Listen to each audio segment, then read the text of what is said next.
안녕하십니까. 예도는 지금부터 네 번째 레비나스 강좌를 시작하겠습니다. 네 번째 주제는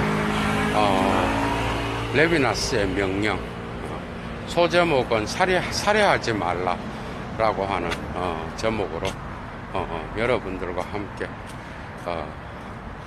레비나스의 철학을 한번 살펴보도록 하겠습니다. 레비나스는 전체성과 무한에서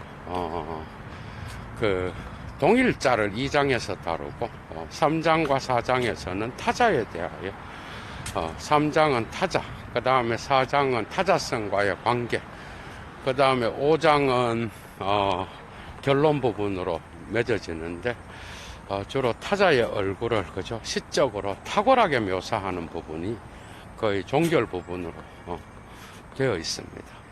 그런데 오늘 예도는 이 타자에 대하여 주로 이야기를 하면서 레비나스가 어떻게 타자의 개념을 자기의 윤리와 연결시키고 자기 전통에 있었던 유대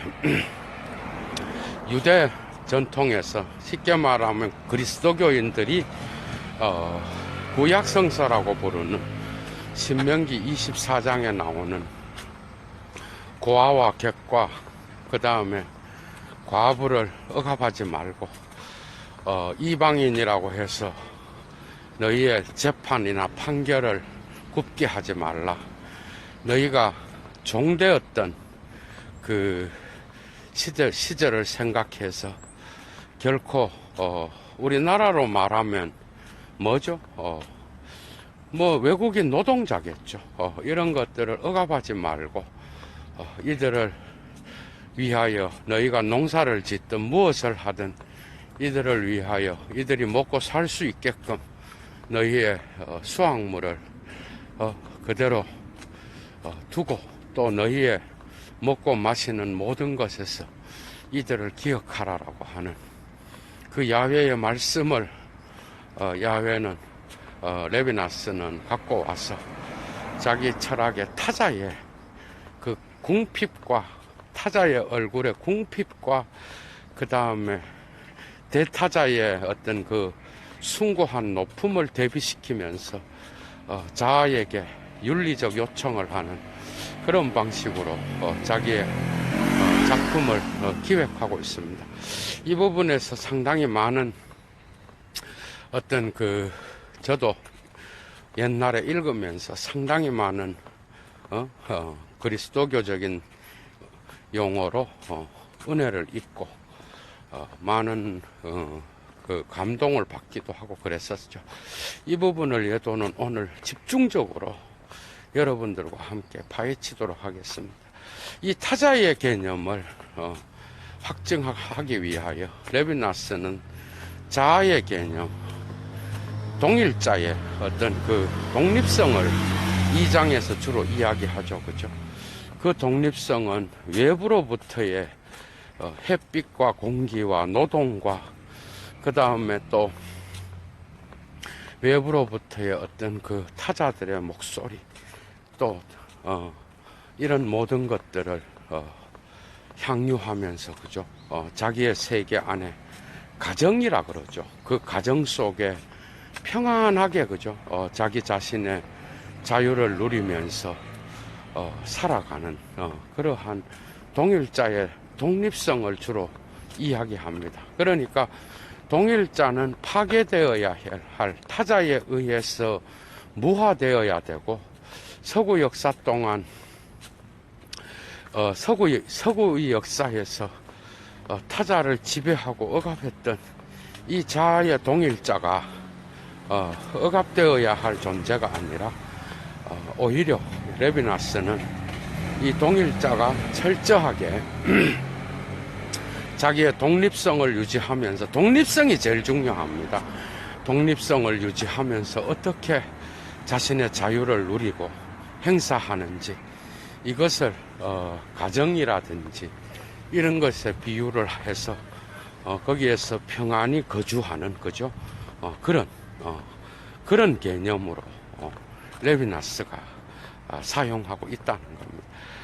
그래서 이 2장에서의 그 동일자의 어떤 가족 가정에서의 평화를 누리며 또한 거기에서 자기의 자유를 행사하지만 거기에선 비자로 나타납니다. 예도가 어제 그 부분은 또 안 한 것 같은데, 비자라는 거는 왜 그런 거죠? 이 모든 음식은 외부로부터 오는 거죠. 자아 자신은 자아 자신으로부터 어떤 그 향유를 느낄 수가 없습니다. 그러니까 레비나스의 동일자의 개념에서 제일 중요한 개념이 주이상스, 그러니까 향유의 개념인데, 이 향유는 철저히 타자로부터 오는 거예요. 그러니까 그것이 사물 타자든 인간 타자든 간에 그 외부로부터 들어오는, 여러분들이 빛을 여러분들이 만들지 않았잖아요. 그러니까 빛과 공기와 또 그 다음에 많은 다양한 풍경을 제공하는 이러한 자연 사물들 역시, 그죠? 예도가 지금 산책하면서 바라보는 나무라든지 그 모든 것, 그 다음에 햇빛과 공기와 그 모든 비와 또 자연 환경에서 나타나는 많은 것들을 우리는 공급받지 않으면 살아갈 수가 없습니다. 그러니까 이러한 생존을 위하여 자아는 결국 이 세계로부터 의존해서 이 모든 것을 자기 외부에 있는 거예요. 그러니까 자아는 타자에 의존해서만이 자기 자신의 어떤 그러한 향유를 느끼는 거예요. 그러니까 외부로부터의 음식물을 섭취함으로써 그 섭취를 통하여, 즉 타자를 동일자로 만들어서 나의 에너지로 변형시켜야만이 삶을 유지할 수 있는 거예요. 이와 같이 타자는 항상 자기 자신 바깥에서, 그죠? 자아는 동일성을 통하여 자기 자신의 어떤 그러한 삶을 영위한다라고 볼 수 있습니다. 이 점에서 레비나스는 동일자의 관점에서 중요한 것은 향유인데, 결국 이것은 결국 타자와의 관계로부터 타자의 어떤 의존해서만이 자기 자신의 어떤 그러한 그 독립성을 획득할 수 있다라는 것을 동일자를 설명하는 2장에서 어느 정도 시사하고 있는 것이죠. 그러니까 레비나스한테서 그래서 이 동일자 안에서 이 세계를 향유하면서 자기 자신의 가정에, 자기 집에 편안히 거주하는 이 자아는 타자가 아니죠. 이 자아는 결국은 이 세계에 의존함으로써, 이 세계의 타자에 의존함으로써만이 자기 자신의 향유를 느끼니까 결국 자기 자신 안에 비자아를 갖고 있는 거예요. 그러니까 자기 자신 안에 비자아를 갖고 결코 충족되지 않은 이 타자에 의존해서 살아가기 때문에 이 자아는 동일자를 자기의 특징으로 갖고 있지만은 결국은 결핍된 상태에서의 만족을 느끼면서 살아간다는 겁니다. 그 개념이 바로 욕망이라는 개념이에요. 대지열. 이 욕망의 개념.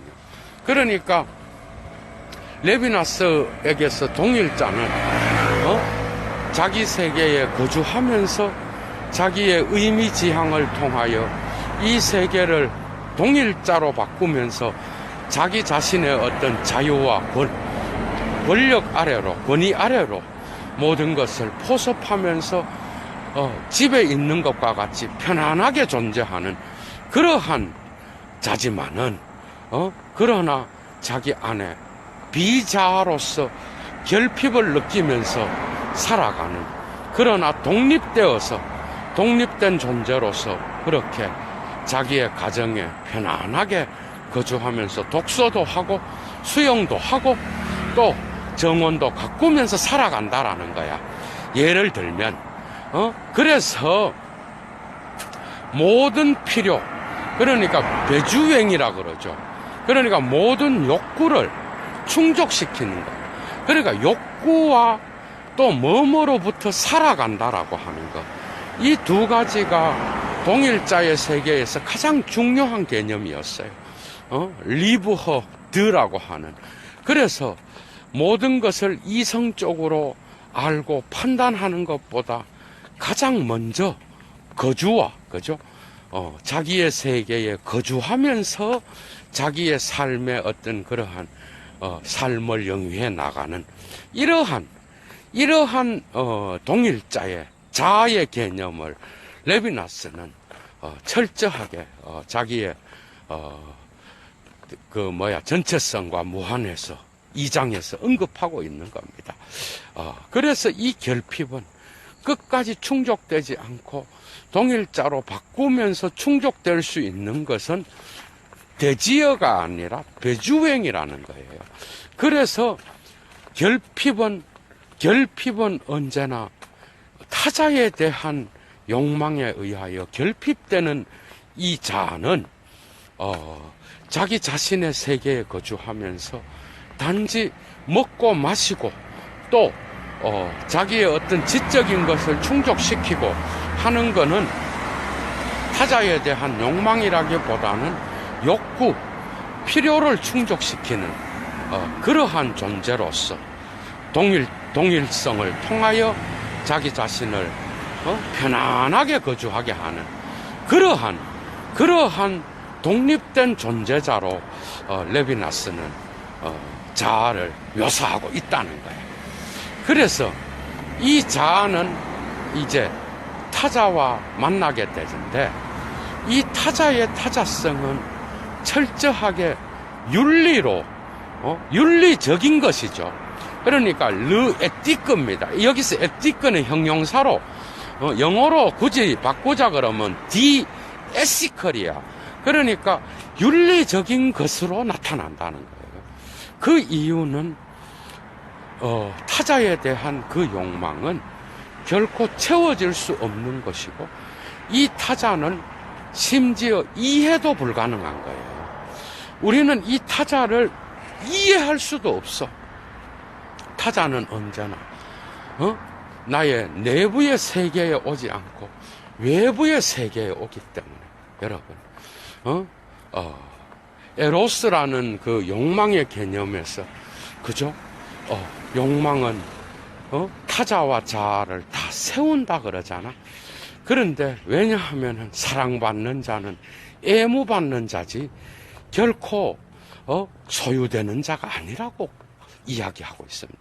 그러니까 애무를 받는 자는 소유된 자가 아니라 자기를 자기로서 유지하면서 타자성을 상실하지 않으면서 자아를 위하여 자기를 내어주는, 그리고 자아 역시도 타자에 의해서 소유당하지 않으면서 자기 자신의 것을 내어주는, 그래서 양자가 서로 그죠?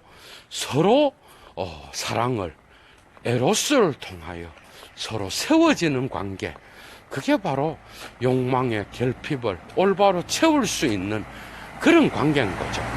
그러나 레비나스는 이러한 타자와의 관계를 결코 대칭적이거나 상호관계적으로 언급하려고 하지 않습니다. 그러니까 윤리적인 거라는 게 끼어드는 거는 다른 게 아니라 자아는 타자를 외부의 음식물과 같이 동일시해서 자기의 에너지로 사용하는 이러한 타자성을 거부합니다. 그러니까 인간으로서의 타자, 그죠?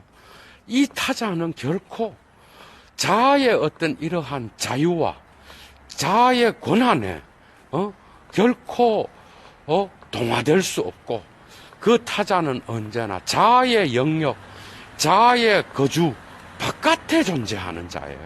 그러니까 이 타자는 대칭적으로 상호적으로 이 타자와 대립적으로 자아와 타자는 대립해서 상호적인 책임을 져야 된다.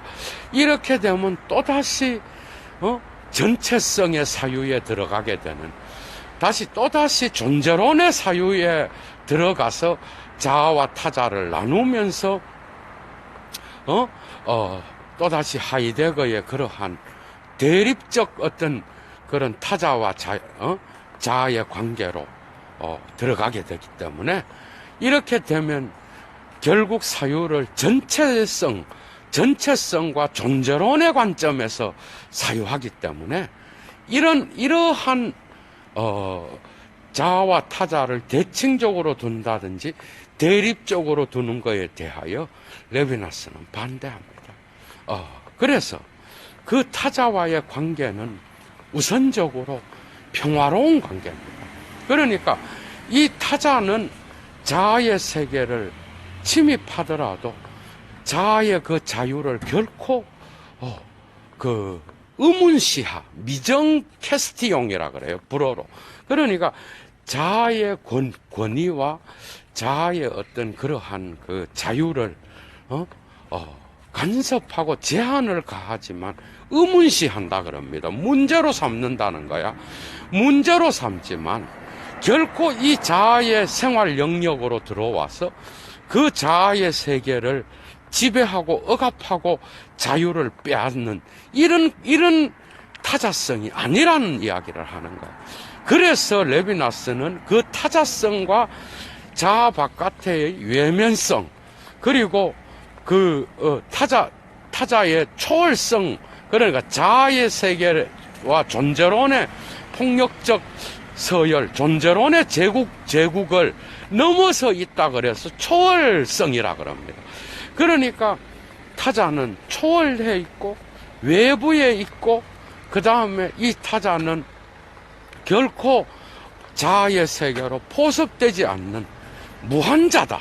그래서 무한자는 신이요, 신은 타자다, 이렇게 나가거든. 그러니까 이 신은 무한자의 세계 안에서 거주하는 그러한 존재로서, 그러나 결코 이 무한자는 결코 데카르트한테서도 코기토 에르고숨에서 그 나는 생각한다라고 하는 코기토의 자유와 권한을 결코 파괴하고 그것을 빼앗지 않습니다. 오히려 그 코기토 에르고숨을 올바르게 사유할 수 있게끔 토대를 제공해주고 거기에 완전한 관념을 집어넣어서 신은 언제나 코기토 밖에서 코기토의 자유를 보증해주는 그러한 존재이기 때문에 이 타자는 결국은 결코 이 자아의 세계를 침범하지 않아. 그리고 얼굴로서 단지 비춰질 뿐이고 그런 관점에서 타자는 우선 자아와의 관계에 있어서 우선적으로 저런 관계입니다. 그러니까 자아의 어떤 그 자유를 침입하지 않고 자아에게 어떤 권한도 요구하지 않으면서 단지 자아가 자기의 동일자로 자기의 세계로 포섭하는 데 대해서는 저항하는 그러한 정도의 타자의 윤리를 이야기하고 있습니다. 그러니까 타자와의 만남에서 자아는 그럼 어떻게 윤리를 수행할 수 있느냐, 이런 질문을 던졌을 때 자아는 타자와의 관계에서 자기의 자유를 빼앗기는 게 아니라 타자와의 관계에서 자기의 자유를 책임적으로 만듭니다. 그러니까 자기의 자유를 타자와의 관계에 있어서 타자에 대한 책임성으로 받아들이는 거야. 그러니까 이것을 침입으로 받아들이느냐 아니면은 타자에 대한 책임성으로 받아들이느냐는 어떻게 보면은 자아의 자유에 맡겨져 있습니다. 타자는 결코 나를 살해하지 말라, 나에 대한 어떤 너의 윤리적 의무를 다해라, 나에게 침입하지 말고 나에 대한 책임적 윤리를 수행해라, 이런 말을 하지 않아요. 타자는 단지 바깥에 서 있을 뿐이야. 그런데 이 타자의 얼굴을 보고 자아는 자기의 자유를 책임적으로 윤리적으로 응답할 건지 아니면 이 자아를 타자를 죽여버릴 건지는 그의 자유에 달려 있다라는 거예요. 그래서 레비나스는 타자와의 만남에서 우선적인 관계는 결코 폭력적인 게 아니라 그래요. 결코 폭력적인 어떤 그러한 관계가 아니라 오히려 얼굴과 얼굴의 만남은 우선적으로 평화적인 것이요, 비폭력적인 것이요, 타자의 자아의 고유성과 타자의 고유성, 그러니까 서로의 얼굴의 고유성을 결코 자기 자신의 지향적 의미에 의하여 소유한다든지 어떤 공동존재를 통하여 자아의 현존재의 어떤 존재 의미로 읽어버린다든지 이런 게 아니라는 이야기를 하는 거죠. 여러분 여기서 예도가 잠깐 사르트르의 여러분 레트러라고 하는 존재와 무 있죠. 레트러 내용이라고 하는 거죠. 존재와 무라는 책에서 하이덱 자유를 설명하면서 사르트르가 이런 말을 합니다. 그 어떤 말을 하는가 하면 사르트르가 타자와의 관계에서 나의 자유는 그죠? 나의 자유는 공동존재를 통하여 나타나는 게 아니라 나의 자유는 갈등으로서 나타난다 그래. 근데 하이데거는 타자와의 관계에서 공동존재로 만나게 된다 그러잖아요. 그런데 레비나스는 이러한 사르트르의 하이데거 해석의 갈등을 받아들이는 것 같은데 결코 그렇지 않아요. 그러니까 사르트르의 타자와의 만났을 때 사르트르의 자유 개념, 나의 자유가 갈등으로서 나타난다라고 하는 이 개념도 거부하고 하이데거가 말하는 공동존재를 통하여 현존재의 존재 의미로 포섭되는 그런 자유도 거부합니다. 그럼 어떤 자유나 타자의 얼굴을 접했을 때 자아는 자기의 자유로 윤리적 책임을 느끼든지 아니면은 어떤 그 타자를 억압하든지 둘 중에 하나를 한다라는 거예요. 그러니까 타자의 얼굴은 결코 명령이나 어떤 명령이나 또 뭐예요? 윤리적 책임을 요구하는 그러한 기표로도 존재하지 않습니다. 그게 레비나스한테서의 이 얼굴은 단지 계시입니다, 여러분. 그러니까 타자의 얼굴은 계시라는 건 뭔 말인가 하면 여러분 여기서 레비나스가 앞에서 그죠? 전체성과 무한 초기 앞쪽 부분에서 플라톤의 아남네시스를 언급합니다. 아남네시스는 뭐야? 아남네시스는 상기입니다, 여러분. 이 진리관은 상기로서의 진리를 이야기해. 그런데 이 진리는 이미 존재하는 것이고 이미 내 영혼 안에 있는 거예요. 이미 내가 태어날 때 망각을 통하여 기억으로부터 사라졌을 뿐이지 단지 이것은 기억을 통하여 내 영혼 속에 남아 있는 거야. 원래 내가 갖고 있는 게 아남네시스로서의 진리입니다. 그러니까 이러한 플라톤적 진리에 대항하여 얼굴로서 나타나는 이 계시는 레벨라시옹이라 그러죠. 이 현현, 마니페스타시옹, 그러니까 얼굴의 현현은 계시로서 나타난다. 오늘 창호 형님 전화도 안 받고 이제 오늘 서초동 못 갔어요, 형님. 그런지 아셔? 그래갖고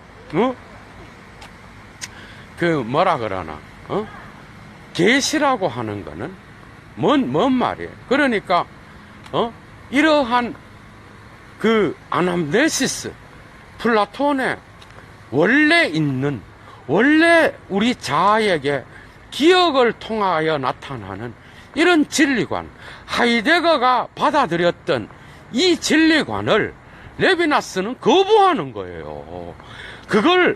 거기에 대하여 레비나스는 디스쿠어라는 단어를 써. 디스쿠어는 얼굴을 통하여 나타나는 담론으로서의 진리야. 그러니까 얼굴을 통하여 나타나는 담론으로서의 이 진리는, 그러니까 뭐랑 또 같은 건가 하면은, 이 진리는 또 다른 말로 얼굴의 계시의 진리와 같은 거예요. 여러분, 신의 계시가 뭐야? 현현이 뭐야? 이거는 어여보면 히브리적 사유와 그리스적 사유의 어떤 대립으로도 볼 수 있어요, 여러분. 그러니까 레비나스는 유대 전통에서 한참 토라와 탈무드를 해석하고 공부했던 자로서, 그죠? 전통적으로 그는 히브리적 사유에 상당히 밀접한 사람이었다고. 그러니까 히브리적 사유에서의 신의 현현이 뭐야? 신의 현현은 결코 과거에 신이 있었던 대로 자기를 드러내는 게 아니에요. 계시의 핵심적인 뜻은 뭐예요? 결코 아남네시스의 지식이 아니야.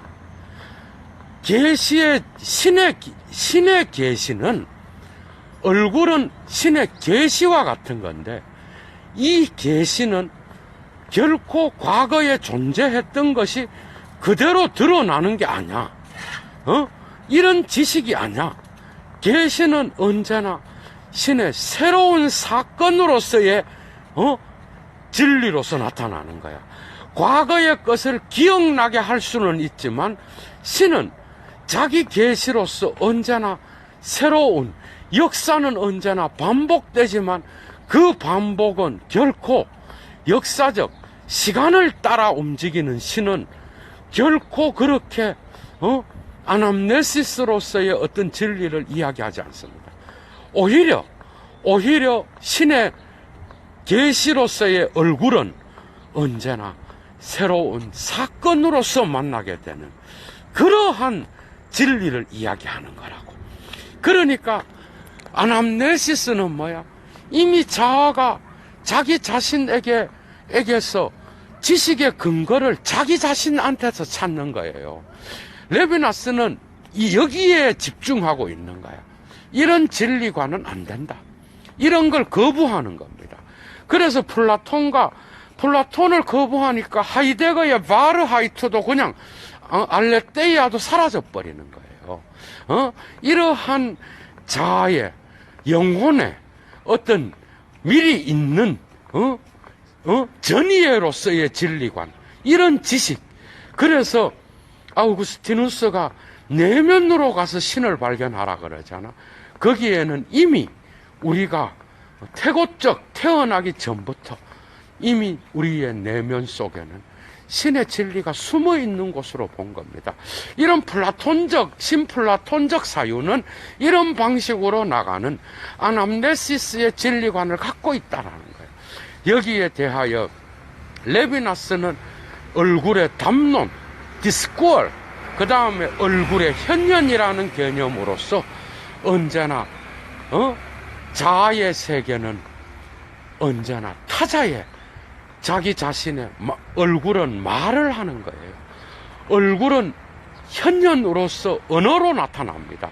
이 언어는 그러나 아남네시스로서 자아의 동일자의 세계에서 발견되고 거기에서 자아가 찾아낼 수 있는 그러한 진리가 아니야. 오히려 이 진리 담론은 타자로서의 신이 있는 무한자의 세계로부터 바깥으로부터 자아에게로 들어오는 거예요. 이걸 강조하려고 레비나스는 아남네시스 개념을 파괴시키는 거야. 그러니까 타자와의 관계는 우선적으로, 그죠? 우선적으로 평화를 지향하는, 그러니까 타자의 얼굴을 만남으로써 타자는 자아에게 너의 자유를 반납하라, 나의 책임을 져라. 그런 말을 하지 않습니다. 이 타자는 침묵할 뿐이야. 이 타자는 그냥 얼굴로서 현현될 뿐이야. 이 얼굴은 신명기 24장에 고아와 가부로서의 고아와 가부, 그 다음에 이방인. 여기서 이방인은 뭐예요? 외국인 노동자죠. 이런 자들, 이런 개구로서 그 유대 땅에 살았던 그러한 사람을 가리키는 거예요. 그러니까 이런 자들의 궁핍한 얼굴로서 타자가 나타나는 거예요. 이 타자는 또한 자기 배후에 대타자를 감추고 있어요. 그 대타자는 바로 무한자요. 그 무한자는 언제나 그냥 야훼 하느님의 어떤 야훼의 신과 같이 무한자는 타자들의 어떤 그러한 뭐죠? 얼굴 배후에 숨어 있는 거야. 그러니까 이 타자는 뭐죠? 단지 얼굴로서 계시할 뿐이야. 그래서 자아의 이러한 동일자의 어떤 그 권위와 소유와 그 다음에 자유 속에 포섭되지 않아. 그래서 이 얼굴을 만났을 때 거기에 대한 책임적 응답을 하느냐, 이 자아 아니면 이 타자를 자기 자신의 것으로 소유하려고 하느냐는, 이러한 거는 철저히 자아의 자유에 달려 있는 거예요. 그러니까 레비나스의 윤리는 존재론적인 것이고 윤리적인 것이지 윤리가 아니야. 윤리적인 것은 그러니까 타자를 만날 수 있는 조건이에요. 그러니까 가장 인간의 삶에서 가장 근원적인 거야, 윤리는. 그래서 이 윤리는 타자의 만남을 가능하게 해주는 형이상학적 조건으로서 레비나스의 사유에서 작용하는 거예요. 그러니까 이 타자와의 만남에서 자아는 자아의 자유와 자아의 어떤 이러한 소유욕과 자아의 어떤 그러한 자기 세계로 타자를 자기 세계로 끌어들여서 동일자를 통하여 자기 것으로 만들려고 하는 이러한 포섭에 결코 저항하는 겁니다. 이 타자는 포섭될 수도 없고 언제나 자아의 세계를 넘어서 있는 거예요. 그러니까 이 자아에게 자아의 자유와 권한을 언제나 의문시하는 거야. 언제나 문제로 삼는 존재로 나타나는 거야. 그거를 미정 캐스티용이라 그래. 이 미정 캐스티용을 통하여 이 자아는 언제나 타자를 책임적으로 자기의 자유를 책임적으로 사용할 것인지 아닌지에 대한 결정을 할 수밖에 없는 그러한 상황으로 몰리는 거야.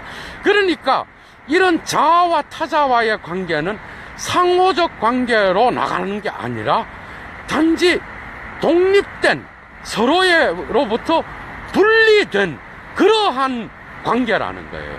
이 분리는 자아는 타자와의 만남이 형이상학적으로 전제되어 있기 때문에만 자아는 자기의 자유를 느낄 수 있는 겁니다. 그러니까 자아의 자유와 자아의 권한과 자아의 세계의 어떤 그 편안함과 평화는 타자 때문에 가능한 거예요. 그러니까 이 분리, 타자는 자아로서의 고유성을 파괴하기보다는 오히려 타자의 얼굴은 자아로서의 고유성을 살려주는 역할을 하는 거야. 맞죠? 여러분들이 자 여기에 예도의 친구가 막 한 10명 같이 간다고 합시다. 예도의 친구가 10명이 막 여기 있다고 해. 그러면 이 타자 때문에 예도의 고유성이 죽어. 예도가 머리를 홀딱 깎고 외모가 저래 생겼구나, 목소리도 특이하구나. 예도의 타자성이 사는 거죠. 그러니까 자아의 자유는 철저히 자아의 자유와 자아의 고유성, 아이겐틀리히카이트는 결코 타자를 통하여 의문시 될 수밖에 없지만은 무화되거나 파괴되지 않습니다. 오히려 이 타자의 존재 때문에 자아는 오히려 자기의 확고한 동일자의 세계를 형성하면서 자기의 고유성을 통하여 그 자기의 자유가 더욱더 자유로서 존재할 수 있다라는 거야. 그러니까 이런 방식으로 레비나스는 타자와 자유를, 타자와 자아의 세계, 동일자와 자아, 타자와 타자성, 이 세계를 분리시켜 놓는 거예요. 그리고 이 만남은 단지 접근으로서만 가능한 거예요, 여러분. 그래서 타자의 얼굴을 만났을 때, 그렇다 그러면 왜 타자의 얼굴을 만났을 때, 르비자저라 그러죠. 르비자저를 만났을 때, 이 자아가, 그냥, 그러면 자기 자유를 책임적으로만, 사용하느냐? 아니요. 자아는 언제나 타자를 살해하고 싶어 합니다. 그 이유가 뭔지 알아요? 그 이유는 타자는 언제나 자아의 편안한 가정과 같은 그 자아의 세계의 영역을 의문시하는 자야. 자아의 자유도 의문시하고 자아의 권위도 의문시하고 자아가 갖고 있는 자아의 모든 소유들을 의문시하는 자로서 나타나는 거예요. 그렇기 때문에 근본적으로 거기에 대한 윤리적 책임을 느끼고 자기의 자유를 올바르게 사용할 수도 있지만 그렇다 그러면 이 세계 역사가 어떻게 이런 히틀러와 같은 이런 전쟁, 종교전쟁도 얼마나 잔인했어. 이 세계 역사가 어떻게 그렇게 많은 전쟁이 있을 수가 있겠어. 그래서 살해는 내가 볼 때 레비나스는 역시 유대인입니다, 여러분. 그래서 여러분, 이 성경 구약 성경이라니까. 기독교인들이 유대 경전이에요. 한번 들어봐. 그러니까 이러한 것들을 의문시하면서 나타나기 때문에 자아는 타자를 죽이고 싶어 해요. 그러니까 이 죽이고 싶어 하는, 살해하고 싶어 하는 그 마음이 근본적인 거야.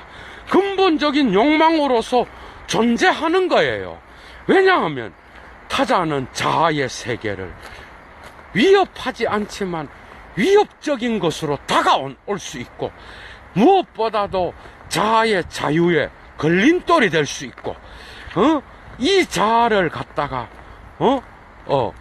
타자의 얼굴은 비춰지기만 해도 자아는 자기 자신의 세계가 침입당했다고 생각할 수 있다는 거야. 그래서 전쟁은 인류 역사에서 언제나 있어 왔던 사건이다. 이래 말합니다. 그러니까, 밥 먹듯이 일어나는 게 살해 사건입니다. 여러분들 생각해봐. 에덴 동산에서 죄를 짓고 낙원에서 역사로 추방당했을 때 최초로 행했던 인간의 행위가 뭐예요? 가인 사건이에요. 이거는 그 모든 걸 신화라고 생각하더라도 상당히 역사로 추방되어서 시간과 공간 속으로 추방된 인간이 최초로 행했던 행위는 동생을 죽이는 사건이라고. 살해는 근원적인 거예요. 살해는 이 세계에 인간들이 타자와 자아가 있는 이 세계에서는 언제나 근본적으로 일어날 수 있는 거야. 그래서 신의 계명에서 가장 중요한 것이 타자가, 이건 레비나스가 직접 말합니다. 타자가 자아에게 요청하는 명령은 딱 한 개다. 너는 나를 살해하지 말라. 이 말을 합니다, 여러분. 그러니까 십계명에서 나 외에 다른 신을 두지 말라. 우상을 만들지 말라. 그 다음에 또 뭐예요? 쭉쭉 나가다 안식일을 기억하여 거룩히 지키라. 그 다음 또 뭐가 있어요? 그 다음에 인간의 계명이 나오잖아요. 그 인간의 계명에서 첫 번째가 부모를 공경하라. 그 다음이 뭐예요? 그 부모를 공경하라는 것까지 끝나고 그 다음이 타자와의 관계가 나오는 거예요. 부모와의 관계는 가족 관계니까 타자와의 관계에서 첫 번째 계명이 살인하지 말라. 두 번째가 간음하지 말랍니다. 그러니까 간음을 하지 말라는 것도 어떻게 보면 살인하지 말라에 들어가 있는 거예요. 살인하지 말라. 살인과는 다른 거지만 치매의 관점에서 볼 때 살해는 인간이 갖고 있는 근본 욕구입니다. 그 누구야? 하이데거 제자였던 한나 아렌트가 악의 평법성을 이야기하지 않더라도 살해는 언제나 일반인들이 저지를 수 있는 근원적인 욕망입니다, 여러분. 일반인들은 무슨 사이코패스가 따로 있어서 살해를 저지른다지만은 일상에서 얼마든지 자기를 통제하지 못해서 얼마나 가족관계라든지 가까운 사람들의 관계에서 살해가 많이 일어나, 여러분. 살해는 인간의 존재론적인 어떤 그러한 삶의 지평에 있어서 근원적인 욕구야. 욕망이에요. 그래서 살해하지 말라라는 말을 직접 합니다. 레비나스는 타자의 입을 통하여 직접, 그래서 자아에게 요청하는 첫 번째 요청과 명령이 바로 살해하지 말랍니다. 이게 마지막 말이에요. 살해하지 말라. 너는 나를 살해하지 말고 오히려 너는 고아와 과부와 같이 그 고아와 과부를 돌봤던 타자의 얼굴, 궁핍한 얼굴, 그러나 이 궁핍한 고아와 과부와 객들을 보호하는 그 배후에 있는 대타자, 그게 누구야? 그게 야훼 하나님이지 뭐. 이 하나님의 명령은 결코 그 자아에 대한 타자를 살해하지 말라라는 이 말 한마디로 얼굴은 말한다라는 거예요. 그러니까 이 말은 또 다른 말로는 자아는 타자를 살해해서는 안 된다라고 하는 윤리적 명제로 환원될 수 있는 게 아니에요. 이 말은 너는 나를 살해하지 못한다라는 얘기야.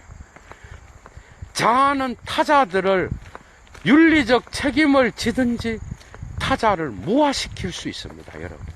그러니까 타자는 윤리적 책임으로 자아는 타자의 얼굴을 봤을 때 윤리적 책임으로 대하든 아니면 그 타자를 무화시키든 둘 중에 하나예요. 무화시키는 게 바로 살해입니다. 이 살해하지 말라. 자아는 얼마든지 타자들을 살해할 수 있어요. 그런데 이 살해는 결코 끝이 아니야. 이러한 폭력적 자아의 자기 소유욕 때문에 일어나는 이러한 폭력적 행위는 타자 배후에 있는 타자성을 죽일 수는 없어요. 어떤 관점에서건 살해는 타자의 타자성을 죽일 수는 없어. 다시 말하면 타자들 속에 있는 대타자는 죽지 않아. 이거는 형이상학적인 건데, 그래서 대타자와 소타자를 구분해야 됩니다. 레비나스를 읽을 때는 이게 어떨 때는 타인으로 나타나기도 하고 타인의 배후에 들어있는 그러한 무한자로 나타나기도 하고 다양한 관점에서 나타나는데, 레비나스는 그렇게 직접 말합니다. 너희가 자아가 타자들을 죽일 수는 있지만 타자를 죽일 수는 없다. 타자는 언제나 타자들의 자아의 살해의 영역을 넘어서 있다. 그가 자기 자신의 욕심 때문에, 자기의 욕망 때문에 이 타자를 무화시켜서 없애버릴 수는 있지만, 그러나 타자성은 끊임없이 더 살아난다. 그래서 갑자기 삼자 개념을 갖고 와요. 트엘. 삼자. 르트엘. 그러니까 삼자라는 게 뭐예요? 삼자는 타자와 함께 타자의 배후에 있는 무한자일 수도 있는데 다른 일반인도 얘기하는 거예요.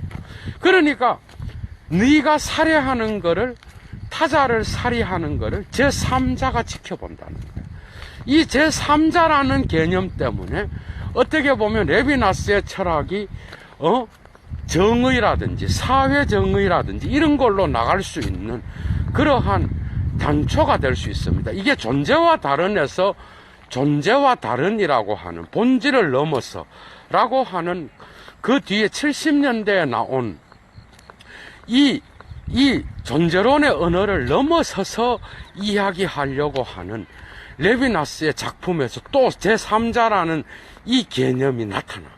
그러니까 제3자가 너의 살해를 지켜보고 있다는 거예요.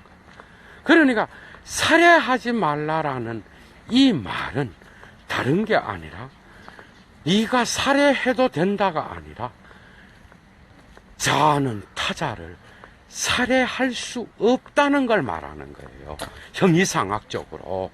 그러니까 너의 살해를 끊임없이 의문시하는 대타자도 있고 너의 살해에 대한 권한을 끊임없이 의문시하는 타자의 얼굴은 결코 살해될 수 없다는 걸 말하는 거라고. 형이상학적으로 이해가 되죠. 그래서 이런 말들이 레비나스의 윤리학이 뭐예요? 이런 논쟁이 있었어. 바우만이라는 학자도 그랬고. 그러니까 그러면 네가 말하는 그 타자는 그 유대인들의 어떤 그 희생당한 자들을 대변하는 것도 아니고 뭐냐 그러면 그냥 그 얼굴만 씩 비춰주고 자아보고 네가 죽이려면 죽여라 마음대로 해봐라 마치 그런 것과 같은 그런 느낌을 주지 않느냐. 응? 레비나스의 의도는 다른 데 있었던 거예요. 레비나스의 의도는 무슨 살해하지 말라를 윤리 강령으로 만들어서 윤리학을 만들려고 그랬던 게 아니야. 그렇게 되면 그의 철학은 수가 낮은 거예요. 그게 아니라 이 살해하지 말라라는 말 배후에서 타자와의 만남으로써 일어나는 그 타자의 얼굴을 통하여 나타나는 자아의 자유를 의문시하는 이 자체를 존재론적인 보이지 않는 모든 타자의 철학의 광학으로 삼으려고 그랬던 겁니다. 그러니까 윤리적인 것은 광학이라 그러거든, 레비나스가. 그러니까 윤리는 타자와 자아의 얼굴을 비춰주듯이 그렇게 투명하게 그 타자와 자아의 얼굴과 얼굴의 사이에는 윤리적인 것이 존재론적인 근원으로서 있다라는 것을 자기 철학을 통하여 그는 근본적으로 희미하게 계속해서 보여주려고 하는 거예요. 레비나스는. 그러니까 레비나스의 의도는 그냥 윤리를 그냥 딱 하지 말라. 얼마나 쉬워? 그거는 아닌 거야. 그게 아니라 자아의 존재는, 자아의 자유는 언제나 타자의 얼굴의 현년을 통하여 이러한 타자의 얼굴에 현년이 비칠 때마다 존재론적 광학과 같이 언제나 윤리적인 그러한 요청 앞에 서 있으며 이러한 자기의 무제한적인 자유가 제한되고 그 자유를 책임으로 부르는 타자의 얼굴을 언제나 기억해야 된다라고 하는 그러한 존재론적인 훨씬 더 인식론적인 윤리 강령이라든지 이러한 니코마코스 윤리학과 학이나 칸트의 어떤 그 실천이성 비판에서 나오는 이성의 담론을 이야기한다든지 이런 차원이 아니라 레비나스는 거기에서 그 하지 말라라고 하는 그 명령 한마디는 결국은 인간이 살아가는 존재론적 기반 위에서 자아가 타자를 만날 때에 언제나 들려올 수 있는 담론으로서 봤다라는 거야. 타자의 얼굴에 현연히 나타날 때마다 이러한 윤리적인 것이 언제나 나의 자아의 동일자의 권한과 자유를 의문시한다라는 것을 언제나 존재론적인 어떤 토대 사이에 이 윤리적인 것이 배어 있다라는 것을 은근히 끊임없이 자기 작품을 통하여 계속해서 보여주는 행위라고 할 수가 있겠습니다. 그러니까 타자의 얼굴은, 그죠? 타자의 얼굴은 자아에게 살해하지 말라라고 말할 때조차도 그는 자아에게 너 이렇게 하지 마라 하면서 자아의 자유를 결코 제한하든지 그 자유를 압박하는지 그 자유를 침해하여 빼앗는 게 아니라 그 얼굴을 통하여 침묵하면서 말하는 얼굴에 그런 말이 쓰여져 있다라는 얘기야. 그러니까 타자의 얼굴은 나를 살해하지 말라. 그 말하는 자의 얼굴은 궁핍으로서 다가옵니다, 여러분. 저는 머들 테레사도 생각하고 많은 걸 생각해서 궁핍으로서 고아와 과부의 얼굴로서 그러나 대타자의 높은 숭고한 위엄이 있는 그러한 대타자의 위대한 신의 야훼 하느님의 무한자의 얼굴로서 다가오는 거예요.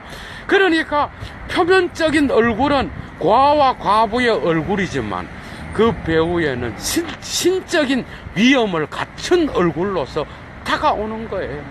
거기에 자아는 마침내 윤리적 책임으로서 거기에 응답을 하든 아니면 타자를 살해하든, 그러나 타자가 자아를 살해할 때에 어떠한 이 타자는 조치를 취하지 않습니다. 이 타자는 침묵할 뿐이고 이 타자는 자아의 처분에도 맡겨져 있는 것처럼 보입니다. 그러나 그 사이에는 결코 죽음을 통해서도 결코 자아의 자양분의 영역, 자아의 세계 안으로, 자아의 의미 투여 안으로 들어오지 않는 그 언제나 자아의 존재론을 넘어서 있는 그 타자성은 살해될 수 없다라는 거예요. 여기에 엄청난 깊은 레비나스의 윤리가 있다라고 하겠습니다. 여러분, 더 많은 얘기가 있지만 예도는 물러가겠습니다. 오늘 5번째, 그죠? 5번째 레비나스의 강좌, 레비나스의 명령, 살해하지 말라. 오늘 강좌 마치겠습니다. 좋은 하루 되십시오. 주스.